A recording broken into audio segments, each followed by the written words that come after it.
এবার বলল যদি প্রাণী না থাকে তাহলে একটা মাসি আমাদের একটা দেবীর নাম করে মানো।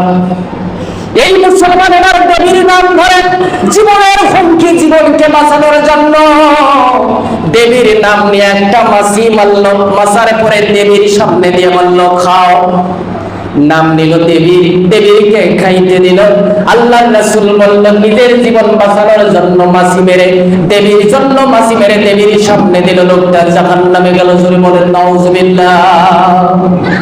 রাসূল বললেন কিছুক্ষণ পরে আরেকজন মুসলমান ওই রোড দিয়ে দাঁড়াও, ওই মূর্তি পূজারক বরাবর দাঁড় করিয়ে বলল দাঁড়াও, আমাদের রাস্তা দিয়ে যাওয়ার সময় আমাদের আইন হলো এই রাস্তা দিয়ে যদি যেতে চাও একটা আমাদের দেবীর নামে প্রাণীকে হত্যা করতে হবে। মুসলমান বলল আমি আল্লাহর উপরে বিশ্বাস স্থাপন করি, আল্লাহ ছাড়া কারো জন্য কুরবানি করা মুসলমানদের জন্য জায়েজ নাই, হারাম। মূর্তি পূজার হুকুম বলল হালাল হারাম মানি না, আমাদের মূর্তির নামে একটা প্রাণী কুরবানি করে দাও।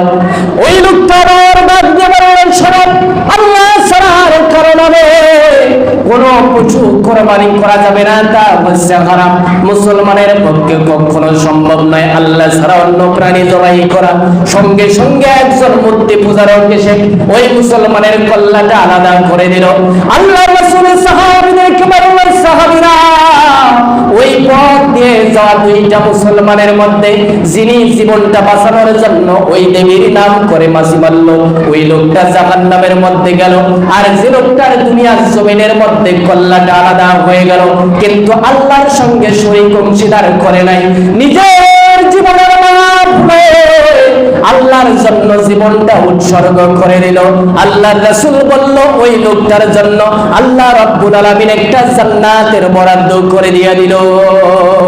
আর একবার জোরে বলেন না সুবহানাল্লাহ। তাহলে জীবন যত হুমকির মুখেই পড়ুক না কেন আল্লাহ ছাড়া অন্য কোন প্রাণীর নামে জবাই করা যাবে কি? জবাই করা হারাম নাকি হারাম? ওই গোশত খাওয়া হারাম নাকি হালাল?